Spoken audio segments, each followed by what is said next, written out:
10 ಲಕ್ಷ ಎಕರೆಯಷ್ಟು ಜಾಗ, 17-16 ಜನ ಇರೋಕ್ಕಾಗೋಷ್ಟು ಒಂದು ಸಫಾರಿ ಲಾಡ್ಜ್ ಅಷ್ಟೇ. 10 ಲಕ್ಷ ಎಕರೆ.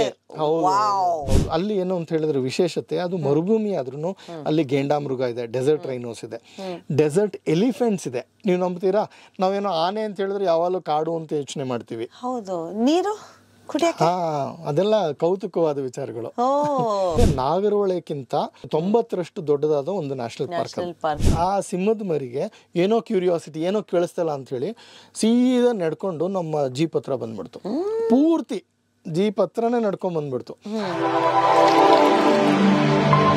ಏನ್ ಯೋಚನೆ ಮಾಡ್ತಿದ್ದೀರಾ? ಬೇಗ ಬೇಗ ಬೆಲ್ ಐಕನ್ ಕ್ಲಿಕ್ ಮಾಡಿ. ನಡೀತಾ ಇದೆ ಇಂಟರ್ನ್ಯಾಷನಲ್ ಟೈಗರ್ಸ್ ವೀಕ್. ವಾಪಸ್ ಬಂದಿದ್ದಾರೆ ನಮ್ಮ ಸ್ಟುಡಿಯೋಗೆ ಡಾಕ್ಟರ್ ಸಂಜಯ್ ಗುಬ್ಬಿ ಅವರು. ಸೊ ಡಾಕ್ಟರ್, ಇವತ್ತು ಯಾವ ಕಡೆಗೆ ಹೋಗ್ತಾ ಇದೀವಿ ನಾವು? ಇವತ್ತು ನಮ್ಮ ದೇಶ ಬಿಟ್ಟು ಬೇರೆ ದೇಶಕ್ಕೆ ಹೋಗೋಣ ಅನ್ಕೊಂಡಿದ್ದೀನಿ. ಓಕೆ, ಬೇರೆ ದೇಶದ ಪ್ರಾಣಿಗಳ ಬಗ್ಗೆ ಕೂಡ ಇದೆ ನಮ್ಮ ಹತ್ರ ಕಥೆಗಳು, ಪ್ಲೀಸ್ ಹೇಳಿ. ಇದು ದಕ್ಷಿಣ ಆಫ್ರಿಕಾದಲ್ಲಿ, ಅಂದ್ರೆ ನಮೀಬಿಯಾ ಅಂತ ಒಂದು ದೇಶ ಇದೆ, ಬಹುಶಃ ಗೊತ್ತಿರಬಹುದು. ಬಹಳ ಒಣ ದೇಶ, ಒಣ ಪ್ರದೇಶ, ಹುಲ್ಲುಗಾವಲು ಮತ್ತೆ ಮರುಭೂಮಿ ಇರುವಂತ ಪ್ರದೇಶ. Namibia is one of those most beautiful countries in the world, and it's the best time to go and see wildlife. ಯಾಕಂದ್ರೆ ಆ ದೇಶದಲ್ಲಿ ಹೆಂಗೆ ಅಂದ್ರೆ, ನೀವು ಒಂದು ಊರಿಂದ ಇನ್ನೊಂದು ಊರಿಗೆ ಹೋಗ್ಬೇಕು ಅಂತ ಹೇಳಿದ್ರೆ ನಿಮ್ಮ ಗಾಡಿಯಲ್ಲಿ ಆಗೋಷ್ಟು 2-3 ದಿವಸಕ್ಕೆ ಆಗೋಷ್ಟು ಊಟ, ನೀರು ಎಲ್ಲ ಇಟ್ಕೊಂಡು ಹೋಗ್ಬೇಕು. ಯಾಕಂದ್ರೆ ಯಾರು ಇಲ್ಲ ಆ ದೇಶದಲ್ಲಿ, ಜನ ಇಲ್ಲ. ಆ ಜನದಲ್ಲಿ, ಆ ದೇಶದಲ್ಲಿ 20,000ಕ್ಕಿಂತ ಜಾಸ್ತಿ ಇರುವಂತಹ ನಗರಗಳು ಇರೋದು 6. 6 ಊರುಗಳಲ್ಲಿ 20,000ಕ್ಕಿಂತ ಜಾಸ್ತಿ ಜನ ಇರೋದು. ರೋಡಲ್ಲೇ 20,000 ಜನ ಇದ್ದಾರೆ. ಅದ್ರ ಕ್ಯಾಪಿಟಲ್ ಸಿಟಿನಲ್ಲಿ, ವಿಂಡ್ಹೋಕ್ ಕ್ಯಾಪಿಟಲ್ ಅಲ್ಲಿ ಎಷ್ಟಿರ್ಬೋದು ಜನ ಹೇಳಿ? ಬೆಂಗಳೂರಿನೆಲ್ಲ 1.5 ಕೋಟಿ ಇದೀವಾ, 1.5 crores ಬ್ಯಾಂಗ್ಳೂರ್ದು ಪಾಪ್ಯುಲೇಷನ್. ವಿಂಡ್ಹೋಕ್ ಅದನ್ನು ಒಂದು ದೇಶದ ರಾಜಧಾನಿ, ಇದು ಆದ್ರೆ ನಮ್ಮ ರಾಜ್ಯದ ರಾಜಧಾನಿ ಅಷ್ಟೇ. ವಿಂಡ್ಹೋಕ್ ನಮೀಬಿಯಾ ದೇಶದ ರಾಜಧಾನಿಯಲ್ಲಿ ಇವತ್ತು ಕೂಡ ಕೇವಲ 4 ಲಕ್ಷ ಜನ ಇದಾರೆ ಅಷ್ಟೇ. ಹೌದು, ನಿಮ್ಗೆ MG ರೋಡ್ ಕಡಿಮೆ ಅಲ್ವಾ? ಏರಿಯಾ ಅಲ್ಲ, MG ರೋಡ್ಗಿಂತ ಕಡಿಮೆ ಪಾಪ್ಯುಲೇಷನ್, ಜನಸಂಖ್ಯೆ. ಏನದು, ಇಂಡಿಯನ್ ಕ್ರಿಕೆಟ್ ಟೀಮ್ ಬಂದಾಗ ಆ ಬಸ್ಸನ್ನ ನೋಡಕ್ಕೆ 10 ಲಕ್ಷ ಜನ ಹೋಗಿದ್ವಿ. ಅದ್ರೊಳಗಡೆ ಅದಕ್ಕಿಂತ ಕಡಿಮೆ ಅಂತ ಸುಂದರವಾದ ಕಡಿಮೆ ಜನ ಇರುವಂತ ದೇಶ. ಅಲ್ಲಿ ನೀವು ಊರಿನ ದಾಟ್ಬಿಟ್ರೆ ಎಲ್ಲಾ ಕಡೆನೂ ಸೈನ್ ಬೋರ್ಡ್ ಕಾಣುತ್ತೆ ಹೈವೇಗಳಲ್ಲಿ. ನಮ್ಮಲ್ಲಿ 80, 100 ಲೆಫ್ಟ್ ತಗೋಬೇಡಿ, ರೈಟ್ ತಗೋಬೇಡಿ, 1 ವೇ ಅಂತ ಸೈನ್ ಬೋರ್ಡ್ ಕಂಡ್ರೆ ಅಲ್ಲಿ ಸೈನ್ ಬೋರ್ಡ್ ಆನೆ ಇದೆ, ಇದು ಕೂಡು ದಾಟ್ತಾ ಇದೆ, ಹಂದಿ ದಾಟ್ತಾ ಇದೆ ಅಂತ ಸೈನ್ ಬೋರ್ಡ್ಗಳಲ್ಲಿ. ಅಂದ್ರೆ ಊರಿನ ಆಚೆ ಎಲ್ಲ ವೈಲ್ಡ್ ಲೈಫ್. ನೀವು ನಾಗರಹೊಳೆ ಅಂತ ಪ್ರೊಟೆಕ್ಟೆಡ್ ಏರಿಯಾಗೆ ಹೋಗ್ಬೇಕು ಅಂತೇನಿಲ್ಲ, ಜಸ್ಟ್ ಔಟ್ ಸೈಡ್ ನಮ್ಮಲ್ಲಿ ಕಾಗೆ, ಗುಬ್ಬಚ್ಚಿ ಇದ್ದಂಗೆ ಎಲ್ಲ ದೊಡ್ಡ ಪ್ರಾಣಿಗಳಿದಾವೆ. ಆಸ್ಟ್ರಿಚ್ ಓಡಾಡ್ತಾ ಇರುತ್ತೆ, ಆನೆ ಓಡಾಡ್ತಾ ಇರುತ್ತೆ. ಇದೇನೋ ಒಂಥರ ಆಲಿಸ್ ಇನ್ ವಂಡರ್ಲ್ಯಾಂಡ್ ತರ ಅದು. So it's a very beautiful country, teaming with wild life, very less people, a lot of animals, lot of. It's one of my dream countries. ಅಲ್ಲಿಗೆ ಒಂದ್ಸಲ ಏನೋ ಕೆಲ್ಸಕ್ಕೆ ಹೋಗಿದ್ವಿ. ಆ ಬುಷ್ನಲ್ಲಿ, ಕಾಡಿನಲ್ಲೇ 1 ತಿಂಗಳಿದ್ವಿ, ಕಾಡಿನ ಮಧ್ಯ. ಅದಾದ್ಮೇಲೆ ನಂಗೆ ಸ್ವಲ್ಪ ನಮೀಬಿಯಾ ನೋಡ್ಬೇಕು ಅಂತಾನು ಆಸೆ ಆಯ್ತು. ಅಲ್ಲಿ ನಮ್ಮ ಟ್ರೈನಿಂಗ್ ನಲ್ಲಿ ಇನ್ನೊಬ್ರು ನಮೀಬಿಯಾದವ್ರೆ ಬಂದಿದ್ರು, MG ಅಂತ ಹೇಳಿ. ಅವರೊಂದು ಲಾಡ್ಜ್, ಸಫಾರಿ ಲಾಡ್ಜ್ ಅಲ್ಲಿ ಕೆಲಸ ಮಾಡ್ತಾರೆ ಅವರು. ಎಲ್ಲಿಗೆ ಹೋಗ್ಬೋದು ನಾನು MG, ನಂದು ಟ್ರೈನಿಂಗ್ ಆದ್ಮೇಲೆ ಹೇಳಿ ಸ್ವಲ್ಪ ಅಂತಂದೆ. ಅವ್ರು ಹೇಳಿದ್ರು ಆಯ್ತು, ನನ್ನ ಗಂಡನ್ ಕೇಳ್ಬಿಟ್ಟು ಹೇಳ್ತೀನಿ ನಾಳೆ ಅಂತ. ಅದಾದ್ಮೇಲೆ ಮಾರನೇ ದಿವಸ ಬಂದು ಹೇಳಿದ್ರು, ಇಲ್ಲ ನಮ್ಮ ಲಾಡ್ಜ್ಗೆ ಕರ್ಕೊಂಡು ಹೋಗ್ತೀವಿ ನಿಮ್ಮನ್ನ, we are very happy to host you for a few days ಅಂತ ಕರ್ಕೊಂಡು ಹೋದ್ರು. ಅದು ರೈನೋಲ್ಯಾಂಡ್ ಕ್ಯಾಂಪ್ ಅಂತ ಹೇಳಿ, ಡೆಸರ್ಟ್ ಮಧ್ಯ, ಮರುಭೂಮಿಯ ಮಧ್ಯದಲ್ಲಿ 4,000 ಚದರ ಕಿಲೋಮೀಟರ್ ಅಂತ ಹೇಳಿದ್ರೆ, 4,000 ಚದರ ಕಿಲೋಮೀಟರ್ ಅಂತ ಹೇಳಿದ್ರೆ 10 ಲಕ್ಷ ಎಕರೆಯಷ್ಟು ಜಾಗ.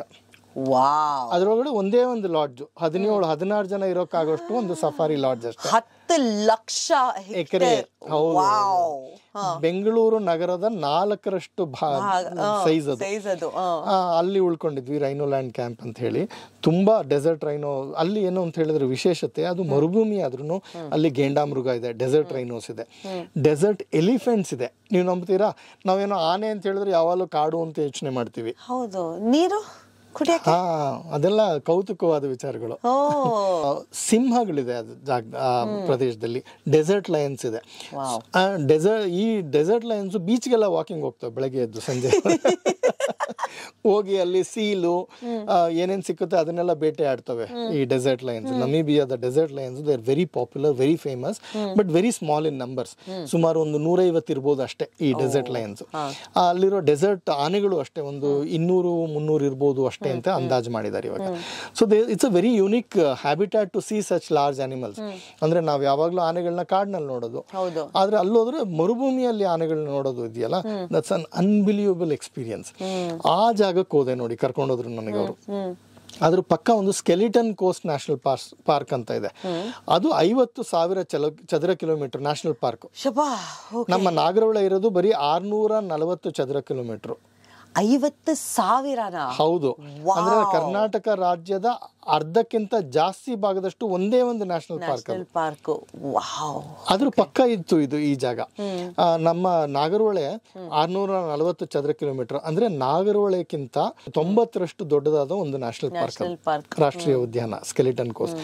ನಮೀಬಿಯಾದಲ್ಲಿ ಆತರ ಜಾಗಗಳೆಲ್ಲ ಹೇಳ್ಬೇಕು ಅಂದ್ರೆ ಸ್ಕೇಲ್ ಇಸ್ ವೆರಿ ಲಾರ್ಜ್. ಅಲ್ಲಿ ವೈಲ್ಡ್ ಲೈಫ್ ಗೆ ಪ್ರಾಣಿಗಳ ಸ್ಕೇಲ್ ಅಲ್ಲ, ಜನರ ಸ್ಕೇಲ್ ಬಹಳ ಚಿಕ್ಕದು. ನಮ್ಮಲ್ಲಿ ಉಲ್ಟಾ, ಜನರ ಸ್ಕೇಲ್ ದೊಡ್ಡದು, ಪ್ರಾಣಿಗಳ ಸ್ಕೇಲ್ ಚಿಕ್ಕದು. ಅದೇ ಪ್ರಾಬ್ಲಮ್ ಆಗಿರೋದು. ಬಟ್ ಅದ್ರ ಬಗ್ಗೆ ನಾವು ಮಾತಾಡ್ತಲ್ಲಪ್ಪ ಇವತ್ತು. ಹಂಗಾಗಿ MG ಅವ್ರ ಜೊತೆ ಹೋದೆ. ಅವರು ನನ್ನ ಒಂಥರ ಪ್ಯಾಕೇಜ್ ತರ ಅವ್ರ ಗಂಡನಿಗೆ ಟ್ರಾನ್ಸ್ಫರ್ ಮಾಡ್ಕೊಟ್ರು. ಅವ್ರ ಗಂಡನ್ ನೋಡ್ತೀನಿ, ಕ್ರಿಶ್ಚಿಯನ್ ಅಂತ ಬಂದಿದ್ರು. ಓಡ್ಜಿವರಾಂಗ್ ಅಂತ ಒಂದು ಚಿಕ್ಕ ಊರು, ಅದು ಟೌನ್ ಅಂತ ಕರೀತಾರೆ, ಮೇಜರ್ ಟೌನ್ ಅವ್ರಿಗೆ. ಅದು ಅಲ್ಲಿ ಜನಸಂಖ್ಯೆ ಏನೋ 10,000, ಆದ್ರೆ ಆ ದೇಶಕ್ಕೆ ಅದೊಂದು major town. It's a big town ಅವ್ರಿಗೆ. ಓಡ್ಜಿವರಾಂಗ್ ಬಂದ್ರು ಕ್ರಿಶ್ಚಿಯನ್ನು. ನೋಡ್ತೀನಿ, ನಂಗೆ ಸ್ವಲ್ಪ ಗಾಬರಿ ಆಗೋಯ್ತು. ಮನುಷ್ಯ ಒಂದು 6.5 ಅಡಿ ಇದ್ದಾನೆ, ಒಂದು ಜುಟ್ ಬಿಟ್ಕೊಂಡಿದ್ದಾನೆ, ಮೊಣಕಾಲಷ್ಟು ಉದ್ದ ಚಡ್ಡಿ. ಆವಾಗ ನಮ್ಮ ದೇಶದಲ್ಲಿ ಬ್ರಿಟಿಷ್ ಅವ್ರು ಹಾಕೊಳ್ಳೋರಲ್ಲ ಕಾಕಿ ಚಡ್ಡಿ, ಆ ತರ ಚಡ್ಡಿ, ಇದು ರಟ್ಟೆ ತನಕ ತುಂಬ್ತೋಳಿನ ಶರ್ಟ್ ಮಡ್ಚ್ಕೊಂಡಿದ್ದಾನೆ. ಆದ್ರೆ ಮುಖ್ಯವಾಗಿ ಅವ್ನಿಗೇನು ಅಂತ ಹೇಳಿದ್ರೆ, ಕ್ರಿಶ್ಚಿಯನ್ಗೆ ಒಂದ್ ಕೈ ಇಲ್ಲ, ಬಲ್ಗೈ ಇಲ್ಲ. ಇದು ಒಂಥರ ನಮ್ ಕೊಲೀಗ್ ಅವನೊಂದ್ಸಲ ಸೌತ್ ಆಫ್ರಿಕಾದಲ್ಲಿ ಕ್ರೂಗರ್ ನ್ಯಾಷನಲ್ ಪಾರ್ಕ್ ಅಲ್ಲಿ ಯಾವ್ದೋ ಕೆರೆಯಲ್ಲಿ ಈಜಾಡುವಾಗ ಮೊಸಳೆ ಅವನು ಹಿಡಿದ್ಬಿಟ್ಟಿದೆ. ಹಾಗಾಗಿ ಕ್ರಿಶ್ಚಿಯನ್ಗೆ ಬಲ್ಗೈ ಇಲ್ಲ, ಮೋಟ್ ಕೈ ಅವನ್ಗೆ. ಒಂಥರ ನನಗೂ ಅವನಿಗೆ ಇದಿಡ್ದಿತ್ತು, ಮೊಸಳೆ ನಿಮಗೆ ಚಿರತೆ ಹಿಡಿದಿತ್ತು. ಆತರ ನಾವು ಒಂಥರ ಕೊಲೀಗ್ಸ್, ಬಾಂಡಿಂಗ್ ಬೇಗ ಆಗ್ತದೆ. ಕ್ರಿಶ್ಚಿಯನ್ಗೆ ಕೈ ಇರ್ಲಿಲ್ಲ. ಅವನ ಜೊತೆ ಇದ್ದಿದ್ದು ಅವನ್ಗೆ ಬಹಳ ಹತ್ತಿರದ ಫ್ರೆಂಡ್ ಅವನ್ಗೆ ಅಂದ್ರೆ ತೀರ್ ಅಂತ. ತೀರ ಒಂದು ನಾಯಿ, ಈ ಜಾಕ್ ಟೆರಿಯರ್ ಜಾತಿಗೆ ಸೇರುವಂತ ನಾಯಿ.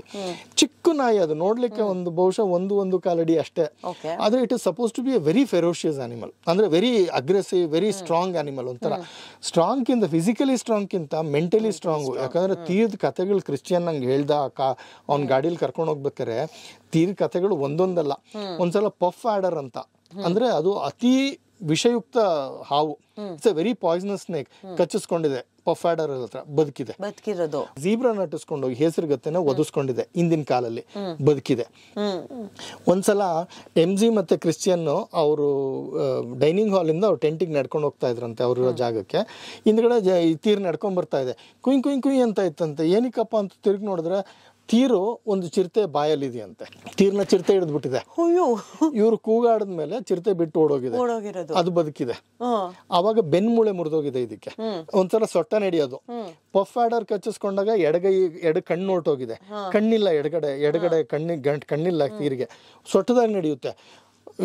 ಇದರಿಂದ ಪಫ್ ಆಡರ್ ಜೊತೆ ಕಚ್ಚಿಸ್ಕೊಂಡಿದೆ, ಹೆಸರುಗತ್ತೆ ಹತ್ರ ಒದಿಸ್ಕೊಂಡಿದೆ, ಚಿರತೆ ಹತ್ರ ಕಚ್ಚಿಸ್ಕೊಂಡಿದೆ, ಒಂದ್ಸಲ ಹೈನ ಹತ್ರ ಕಚ್ಚಿಸ್ಕೊಂಡಿದೆ ಅಂತೆ. ಅಂದ್ರೂ ಬದುಕಿ ಜೀವನ ಮಾಡ್ತಾ ಇದೆ ಅಂದ್ರೆ ಎಷ್ಟು ಇನ್ಸ್ಪಿರೇಷನಲ್ ಆನಿಮಲ್. ಆ ತೀರಿ ಇವನ್ ಜೊತೆ ಇತ್ತು. ಕೊನೆಗೆ ಈಗ 4 ವರ್ಷದ ಮುಂಚೆ ತೀರ್ ಸತ್ತೋಯ್ತಂತೆ. ಮತ್ತೆ ಯಾವ್ದೋ ಪ್ರಾಣಿಯಿಂದ ಗುದ್ದಿಸ್ಕೊಂಡು ಸತ್ತೋಗಿದೆ, ದುರದೃಷ್ಟವಶಾತ್. ನಗ್ಬಾರ್ದು, but oh my God, doggy what are you doing? ತೀರ್ ಜನ ಕರ್ಕೊಂಡ್ ಬಂದವನ್ ಜೊತೆಗೆ ಕ್ರಿಶ್ಚಿಯನ್. ಎಂತ ಕಾಂಬಿನೇಷನ್ ನೋಡಿ. ಇವನು ಮೊಸಳೆ ಬುರಿ ಕಚ್ಚಿಸ್ಕೊಂಡಿರೋರೇ ಇದರ ಜೊತೆನಲ್ಲಿ. All the bitten. ಕರೆಕ್ಟ್. ಜೀಪಲ್ಲಿ ಅವತ್ತು ಲ್ಯಾಂಡ್ ರೋವರ್ ಡಿಫೆಂಡರ್ ಅವರು, ಅದ್ರೊಳಗಡೆ ಎಲ್ಲರೂ ತೀರ್ದೊಂದ್ ಕತೆ, ಕ್ರಿಶ್ಚಿಯನ್ದೊಂದ್ ಕತೆ, ನಮ್ದೊಂದ್ ಕತೆ. 3 ಜನ ಹೊರಟ್ವಿ. ಡಮಾರಾ ಲ್ಯಾಂಡ್ ಅಂತ ಅವ್ರದ್ದು ರೀಜನ್ ಹೆಸರು. ಅಲ್ಲಿ ಡೆಸರ್ಟ್ ಅಲ್ಲಿ ರೈನೋ ಲ್ಯಾಂಡ್ ಕ್ಯಾಂಪ್ ಅಲ್ಲಿ ಅದನ್ನೆಲ್ಲ ಒಂದು ವಾರ ಇದ್ದೆ ಅಲ್ಲಿ ಡೆಸರ್ಟ್ ನಲ್ಲಿ ಅಥವಾ ಮರುಭೂಮಿಯಲ್ಲಿ ಏನೇನು ವನ್ಯಜೀವಿಗಳಿದಾವೆ, ಪ್ರಾಣಿಗಳು, ಪಕ್ಷಿಗಳು, ಗಿಡಗಳು ಎಲ್ಲ ನೋಡ್ತಾ ಇದ್ವಿ. ಒಂದ್ ದಿವಸ ಬೆಳಗ್ಗೆ ಹೇಳ್ದ, ಇವತ್ತು ಹೋಗೋಣ, ಏನ್ ಸಿಗುತ್ತೋ ಅಂತ ಗೊತ್ತಿಲ್ಲ, ವಿಲ್ ಟ್ರೈ. ನನಗೆ ಬಹಳ ಇಷ್ಟ ಇದೆ, ಏನೋ ಡೆಸರ್ಟ್ ಎಲಿಫೆಂಟ್ಸ್ ನೋಡ್ಬೇಕು, ಡೆಸರ್ಟ್ ಲಯನ್ಸ್ ನೋಡ್ಬೇಕು ಅಂತ. ಆದ್ರೆ ಏನ್ ಮಾಡೋದು, ಅದೆಲ್ಲ ಅದೃಷ್ಟ ಅಲ್ಲ. ಅದ್ ಬೆಳಗ್ಗೆ ನಾವು 3 ಜನ ಹೊರಟ್ವಿ. 3 ಜನ ಅಂದ್ರೆ ತೀರ್ನು ಸೇರಿ ಹೋದ್ವಿ. ಬೆಳಗ್ಗೆ ಒಂದು 8 ಗಂಟೆ ಆಗಿರ್ಬೋದು. ಒಂದು ರೆವೈನ್ ಅಂದ್ರೆ ಒಂಥರ ಗಲ್ಲಿಯಲ್ಲಿ ಒಂದು ಸಿಂಹದ ಹೆಜ್ಜೆ ಗುರುತು ಕಾಣಿಸ್ತು ನಂಗೆ. ಇಳಿದ್ಬಿಟ್ಟು ಹೆಜ್ಜೆ ಗುರುತು ನೋಡಿದೆ. ಏನೋ ಸಿಂಹ ನೋಡ್ಲಿಲ್ದ್ರೆ ಹೆಜ್ಜೆ ಗುರುತು ಆದ್ರೂ ನೋಡಿದೀನಿ ಅಂತ ಖುಷಿಯಾಗಿ. ಆ ರೆವೈನ್ ಅಲ್ಲಿ ಏನಂದ್ರೆ ನೀರ್ ಹರಿಯೋ ಜಾಗ. ಆದ್ರೆ ನೀರು ಮಳೆಗಾಲದಲ್ಲಿ ಮಾತ್ರ ನೀರ್ ಹರಿಯುತ್ತೆ, ಇಲ್ಲ ಅಂದ್ರೆ ಬಹಳ ಉಪ್ಪು ನೀರಲ್ಲಿ. ಆ ಮರಳಲ್ಲಿ ಆ ಕಲ್ಲು ಒಂಥರ ರಾಳು ಒಂಥರ, ಅದಕ್ಕೆ ಕಲ್ಲು ಮಣ್ಣಲ್ಲಿ ದಪ್ಪ ಕಲ್ಲುಗಳು. ಸಿಂಹದ ಹೆಜ್ಜೆ ಗುರುತು ಗೊತ್ತಾಯ್ತು ನನಗೆ, ಇದು ಖಂಡಿತ ಸಿಂಹದ್ದು ಅಂತ. ಅಲ್ಲಿಂದ ಸುಮಾರು ಒಂದು ಅರ್ಧ ಕಿಲೋಮೀಟರ್ ಮುಂದೆ ಹೋಗಿ ನಿಲ್ಲಿಸ್ತೀವಿ. ದೂರದಲ್ಲಿ ಏನೋ ನಡ್ಕೊಂಬರ್ತಾ ಇದೆ ಅಂತ ಅನಿಸ್ತು. ಹಿಂದ್ಗಡೆ ಒಂದು ಸ್ವಲ್ಪ ಬೆಟ್ಟಗಳಿದ್ದಾವೆ, ಎಲ್ಲ ಒಣಗಿರೋ ಪ್ರದೇಶ, ಮರಳು. ಅಲ್ಲಿ ದೂರದಲ್ಲಿ ನೋಡ್ತೀನಿ ಏನೋ ಪ್ರಾಣಿ ಬರ್ತಾ ಇದೆ ಅಂತ ಬೈನಾಕ್ಯುಲರ್ ಹಾಕೊಂಡು ನೋಡ್ತೀನಿ. ನಂಗೆ ನಂಬಕ್ಕೆ ಆಗ್ತಿಲ್ಲ, ನನ್ನ ಜೀವನದಲ್ಲಿ ಏನು ನೋಡಬೇಕು ಅಂತ ಅಂದ್ಕೊಂಡಿದ್ದೆ ಅದು ಬರ್ತಾ ಇದೆ. 6 desert lions, they were walking like soldiers. ಒಂದು ಅರ್ಧ ಕಿಲೋಮೀಟರ್ ವೈಡ್ ಆಗಿ ಒಂದು ಫೈಲ್ನಲ್ಲಿ ನಡ್ಕೊಂಡು ಬರ್ತಾ ಇದೆ. ಬ್ಯೂಟಿಫುಲ್ ಆಗಿ ಬರ್ತಾ ಇದೆ ಡೆಸರ್ಟ್ ಲೈನ್ಸು.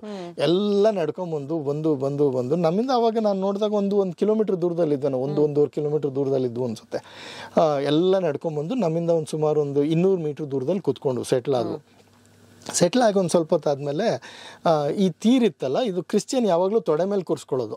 ತೊಡೆ ಮೇಲೆ ಕೂರಿಸ್ಕೊಂಡು ಎಡಗೈನಲ್ಲಿ ಅವ್ನು ಡ್ರೈವಿಂಗ್ ಮಾಡೋದು, ಲೆಫ್ಟ್ ಹ್ಯಾಂಡ್ ಡ್ರೈವರ್ ಅವನು. ಈ ತೀರ ಒಂದು ಯಾವಾಗಲೂ ಒಂದು ತೊಡೆ ಮೇಲೆ ಕೂತ್ಕೊಂಡು ಆಚೆ ಕಡೆ ಏನಿದೆ ಅಂತ ನೋಡ್ತಾ ಇರುತ್ತೆ, ಎಲ್ಲ ಅಬ್ಸರ್ವ್ ಮಾಡೋದು.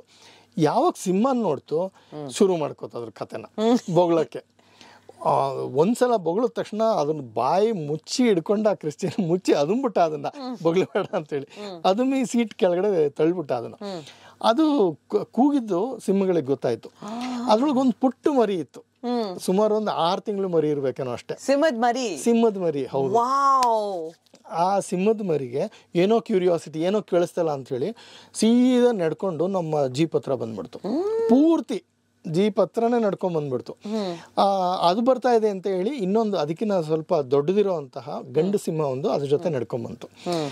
ನಡ್ಕೊಂಬಂದಿದ್ದೆ ಅದೊಂಥರ ಪ್ರೊಟೆಕ್ಷನ್ಗೆ ಈ ಮರಿಗೆ, ಅದ್ರ ಅಣ್ಣನೋ ಯಾರೋ ಗೊತ್ತಿಲ್ಲ ನನಗೆ.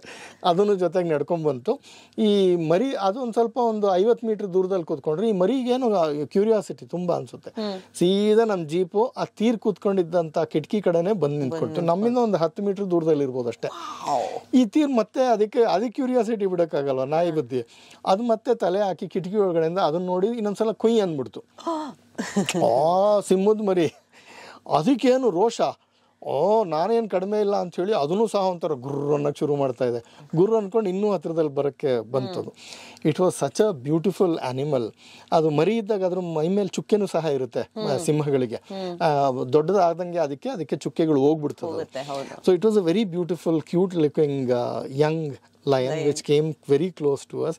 ಅದು ಬಂದಾಗ ಅದು ಯಾವಾಗ ಗುರ್ರ ಅಂತ ಹೇಳ್ತು, ಅದ್ರ ಅಣ್ಣನೂ ಬಂದು ಅದಕ್ಕೆ ಒಂದ್ಸಲ ಕಂಫರ್ಟ್ ಮಾಡ್ತು, ಏನು ಯೋಚನೆ ಮಾಡಬೇಡ, ಅವ್ರೇನು ತೊಂದರೆ ಮಾಡಲ್ಲ ನಿಮಗೆ ಅಂತ ಅನ್ಸುತ್ತೆ. ಆಮೇಲೆ ಅದು ವಾಪಸ್ ಹೋಗಿ ಅದ್ರ ಗುಂಪಿನ ಜೊತೆ ಸೇರಿಕೊಂಡು ಅದ್ರ ತಾಯಿ ಹತ್ರ ಹೋಗಿ it was playing with its mother's tail. ತಾಯಿ ಬಾಲ್ ಜೊತೆ ಆಟ ಆಡಕ್ಕೆ ಶುರು ಮಾಡ್ತು. It also felt very comfortable ಅನ್ಸುತ್ತೆ. ಇವರು ನಮ್ಗೇನು ತೊಂದರೆ ಕೊಡೋದಿಲ್ಲ ಅಂತ. And I will tell you, it was one of those great moments when you see an animal which is so low in number and in a habitat.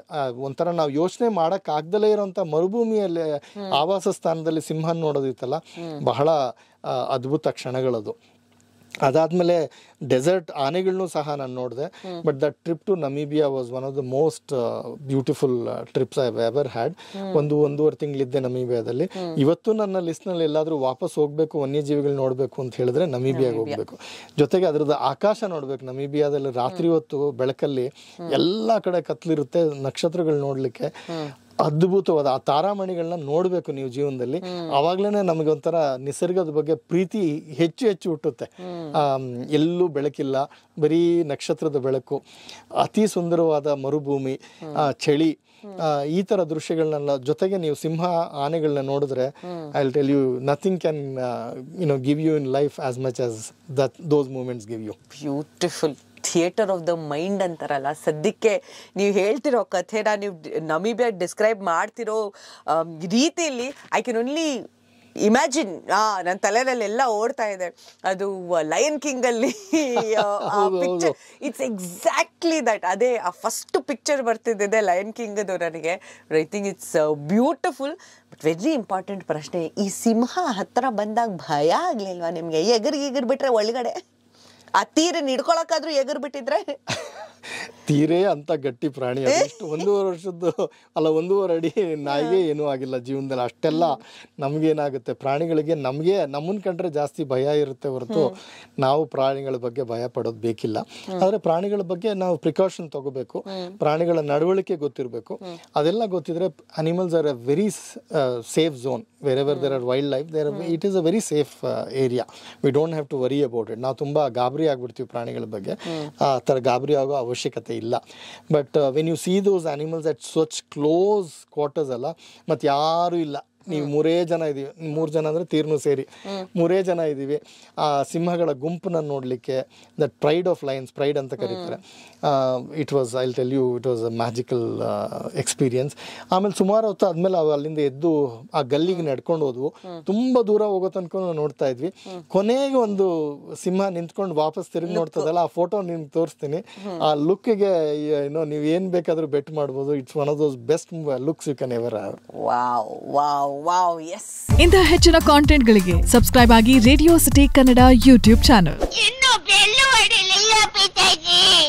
ಏನ್ ಯೋಚನೆ ಮಾಡ್ತಿದ್ದೀರಾ? ಬೇಗ ಬೇಗ ಬೆಲ್ ಐಕನ್ ಕ್ಲಿಕ್ ಮಾಡಿ.